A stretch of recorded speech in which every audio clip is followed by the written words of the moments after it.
So today, something different. Jancis is going to try and wash her child for the first time, her little baby yearling. Have you managed to wash her before? I don't think we did her last year. We did yours. Just about. Mine was a bit too sharp. So this will be her first bath. But we like to give them a bath when they've shed their coat out after winter and just get some of the scurf out. So yeah, this will be Enya's first wash. We've got bribery, multiple forms of bribery. And we're going to see how we get on. I think she'll look lush once she's had a bath. Yeah. But we'll see. Anyway, this is Enya. She's my homebred. She's just coming up a year old. She was a bit of a, like breeding goes, she was a bit of a plan C, D or F baby, I think. She wasn't exactly what we set out to produce, but I'm really happy with her. She's related to my competition horse Nova, who we'll introduce properly in another vlog. Oh, the mule's causing carnage. As always. He's just tipped the water bucket over, and now he looks like he wants to be stuck. He's thirsty. Anyway, so we'll see how we get on. We'll join you later and see how the bath's going. So what's her breeding? Oh, she's by a stallion called Opposition Bombshell, which is by Fleetwater Opposition, which is my favourite line. That's how all of mine over the years pretty much have been bred. And she's out of a mare who was related to my first horse, who was Abergwiffy thoroughbred on the dam line, and by a show jumping stallion. So she's got a nice mix, hopefully, to be an event horse. She's a bit of a heart baby because it's mixing my two best horses, their bloodlines together. And so far, I'm really pleased with her. She's lived a year, so just another 3 years to go before we can see if she's any use. But yeah, very pleased with her so far. She's cutie.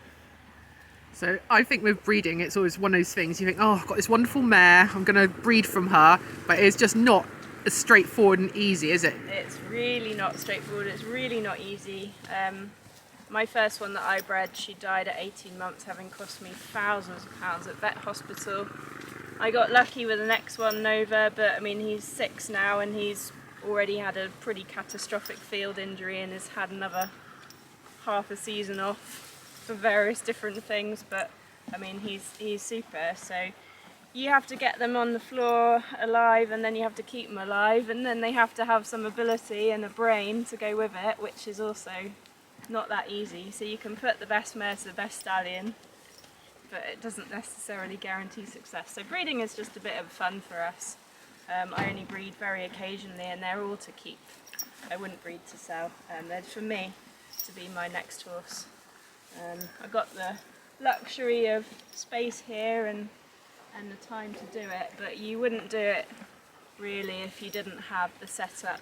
But it's a nice way, if you do get a good one, it's a nice way of doing it, and you do feel they are very special if you've bred them. But there's a lot of disasters that can happen on the way. I think social media shows how many lost mares, lost foals there are. It always like horrifies me. Yeah, that's true as well. Foster mares and foster foals, and yeah, look, it can go wrong. My mare had a seemingly very straightforward birth, but she actually had quite a nasty tear, and she was incontinent for a few months. It was pretty awful. And then when she did recover, she unfortunately kept getting these colics, and we had to put her down just before Christmas. And then Jerry, where I keep my horses, has been very, very lucky. She's had 5 on the floor, of which she has been lucky, with 3. All been useful as well. But the very last one, the mare went out on breeding loan, and then unfortunately died. Within 3 days. Yeah. So had to look for a foster mare for that foal. Yeah. So it's not for the faint-hearted, and people think it's a cheap way of getting a horse. It's really not. And there's a reason why foals are expensive, and there's a reason why 3 and 4 year olds are even more expensive. And if they're not expensive, you need to be asking the question about why. Because even with my own land and but doing everything properly, like worming them, vaccinating them, doing their feet every 6 weeks, it's expensive. So yeah, don't breed a foal, guys, unless you're really fully committed. But it is also the best thing that you can do if you've got the right means to do it.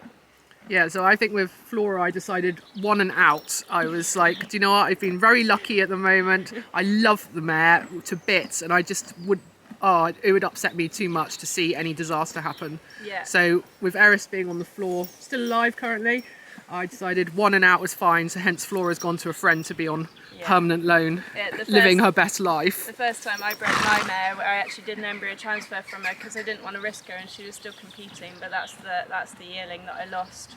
So you know, all the associated costs of doing embryo transfer, which is more expensive. Luckily for me, it did work easily first time. But even so, you've then got the keep of the extra mare, and then just to lose the baby. Yeah, it's pretty tragic. So, but if it works, then it's good. So Eris over there, I think, obviously I've got mates rates with Jancis on field livery, but the stallion was £850. I think the package I paid for I think the package I paid for on breeding for the scanning for the check that the mare was in season and stuff, and all the associated costs of that was about £500. Then afterwards we had 2 vet checks when the foal was born. I think that was another like £150 each. So already with Eris being like 3 days old, she'd cost me close to probably about £2,000. She doesn't cost me quite so much now with just needing feet and vaccinations and stuff done, but it still mounts up over the years. And then this little guy is probably the most expensive of them all because I actually bought him. I'll introduce you to him properly later, but he did cost me a bit of money because he's a purpose-bred mule, which is quite unusual to find, and he's going to be a decent size. He should make 15 hands, 15-1. Most mules in this country are accidents or going to be very small, so no use for riding. But no, don't come through there. He's a nuisance, aren't you? But yeah, we'll show you him properly later when he has his bath. I think the other thing, you've previously had a mule and you did look at other ridden mules already, and a lot of them had been... most of them have a problem. You know, most of them mules are... I've got very limited experience, but I have had a mule and she was very sensitive and just a bit different to a horse. They're not horses, are they? They're not horses. And so I didn't want one that someone had already had a problem with. So that's why I bought a foal, and it was good timing for me to have another foal to run with her, because although we were expecting these two, you know, again, you don't know if one of them's going to snuff it at birth or a few months down the line. You can't have a foal without having another foal. I think the other thing, so you had Nova and Emmy, who was your original mule, at the same time, and Emmy took twice as long to back, didn't she? Yeah, she did. Yeah, she never gave me a problem, but I just knew that she was, you know, she was a bit sensitive, and if you'd done it wrong, she wouldn't have forgiven you. That would have been it. She'd have been labelled impossible to back. So we did it very carefully and very slowly, and everything was fine. And he'll be the same. You know, expect to just hop on the horse foal, and it'll be easy. But this little guy, he's very, very friendly, but he has a very strong no. He has a strong no. And we're not going to say he's stubborn, but he is a mule. So yeah. So let's get on with bathing. So Enya's currently around 13.2, I think. So they say that after a year, if they're a year old, they should grow another 2 hands. So she'll be about 15.2, which Jancis will think is absolutely perfect. Eris got sticked the other day, and she was 150 centimetres, which is 15 hands. To be fair, 16.3, 17 hands would be perfect. I did go for a stage where I thought, oh my goodness, she's going to be 18 hands, which I really didn't want. And but no, she's levelled off a bit, and she looks a lot better, and not quite such a camel that she did at one point. And I don't think she's going to be as huge as I was originally panicking. And to think that I spent a lot of time looking at stallions and worrying whether they would be the foal will be big enough for me, because I do need because I'm tall and not particularly light. I need a bigger horse, and so yes, that was my big concern. So hence I didn't use a stallion like Diorado, because he can throw small offspring, and a 15.2 out of wouldn't have been good enough. Flora was 16.1, thoroughbred pretty much by Jaguar Mail, and so she wasn't the hugest. And then the stallion I used was 16.2, 16.3. So Eris is thrown back a little bit to her other lines because Jaguar Mail himself is 17 hands. And then in Chrysler Key's breeding, he's also got some bigger lines, Corner Obolensky. And so she has definitely thrown back slightly because I thought she might be around 16.1, 16.2. But anyway.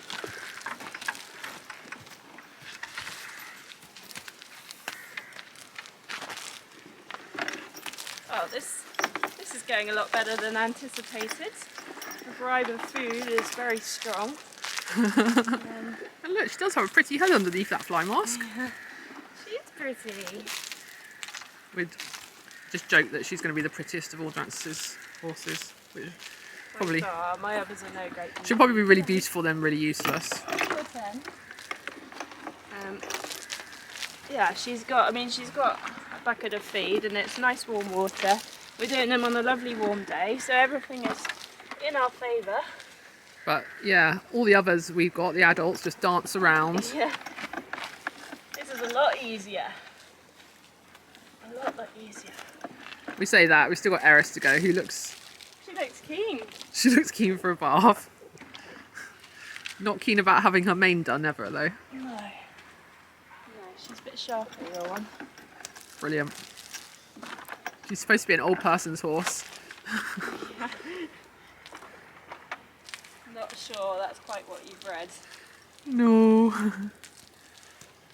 I've bred a very brave. You are brave. She is brave. You are very brave. We've done ditch training already at the age of 3 months with bribery. Yeah, mine refused to entertain the idea of a ditch, but yours was quite the drunk actually without me. She likes eating. Happy. Yeah, they do all like eating. That is a useful skill. But look at that lovely length of neck. Ooh, no short neck problems for her. Hopefully she'll grow into her jowl. Her mother doesn't have the most beautiful head in the world, though, does she? Well, luckily I chose a stallion with a very good feet and a beautiful head were on my list of criteria. Oh, and performance. Yeah. Right, we're nearly ready for a bit of shampoo. Good baby. Very good baby. Your mule is not looking keen about the whole experience. He doesn't look keen. What do you reckon? Bath? He's like, no. No, thank you. No, thank you. So where he's got a different coat, he's just not shedding out. So Jance's had to clip his belly, which he tolerated. Yeah, he was very good to be fair, but I think he was pleased because it was so fluffy and it's been so hot. So he's lost it on his neck, but because he's got donkey coat, he hasn't lost it on his body. Whereas all the other girls have shed out already. Eris has got a few random hairs, but yeah, I know, he's got his little fluffy coat, so another difference.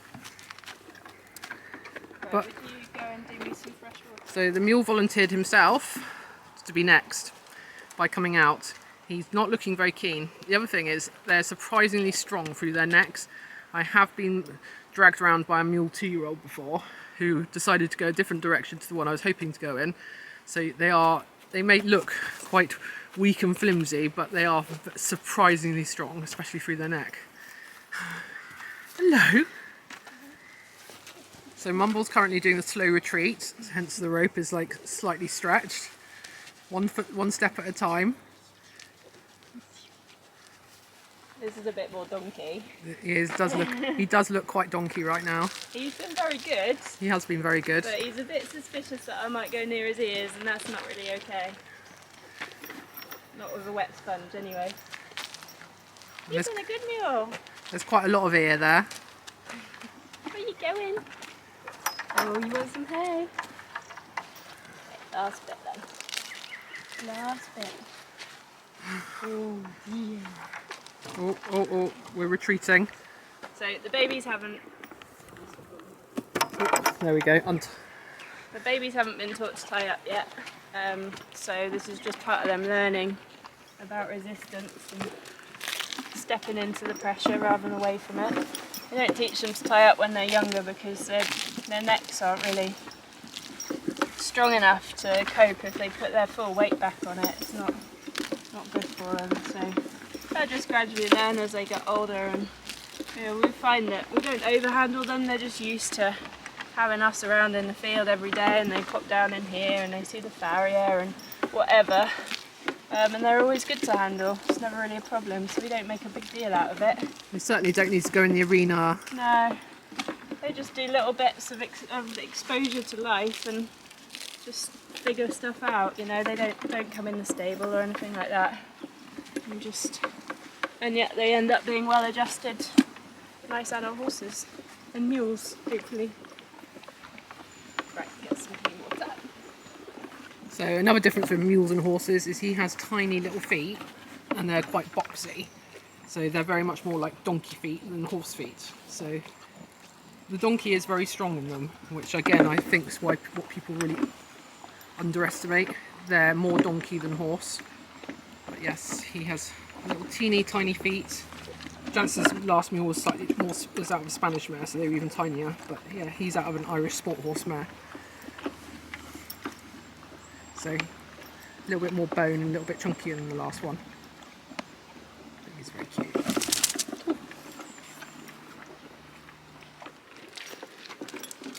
Here we go, baby number 3. Also being very good for her bath. It's just excellent news. Long may this last. Good baby. So Eris is out of my little mare that I took novice. She's a Jaguar Mail and then thoroughbred racing lines, but very good black type on the dam line. So she's not quite pure thoroughbred, but isn't far off. And then Eris's father is Chrysler Key. So he is by Commonwealth, who won like 2.4 million. And then Commonwealth's father is Corner Obolensky, which is, to be honest, an awful lot of show jumpers are. And then, his mother is Ratina Z, who won the Olympics. So Eris has 3 Olympics, because on the dam line of Chrysler Keys, it's Renaissance who produced Verdi. So Verdi went to the Olympics, Ratina Z won gold medal at Olympics, and Flora's father, Jaguar Mail, went to the Olympics. So I expect she'll be absolutely useless, and we'll just end up being a hacking pony. A very big hacking pony. A very big hacking pony. But yes, so she's been bred for performance. Wow, she's been bred for me. It's exactly what I loved the mare. Absolutely loved her. There were just a couple of things I really wanted to improve. One was she was quite short striding, which made her brilliant for cross country because you couldn't miss, even me. But show jumping on a bigger track, so around 115, 120, she struggled a bit with the distances because she was short. You'd have to have quite a lot of speed to make the distances. It wasn't just a natural, easy stride down related. So you had to be really accurate, and I'm just not a good enough rider for that. So I wanted a bit more step in, as it would be called. And then Flora is a very rounded jump. And I wanted something a bit more of an athleticism and a bit sharper in front. So hoping that's what Eris has got.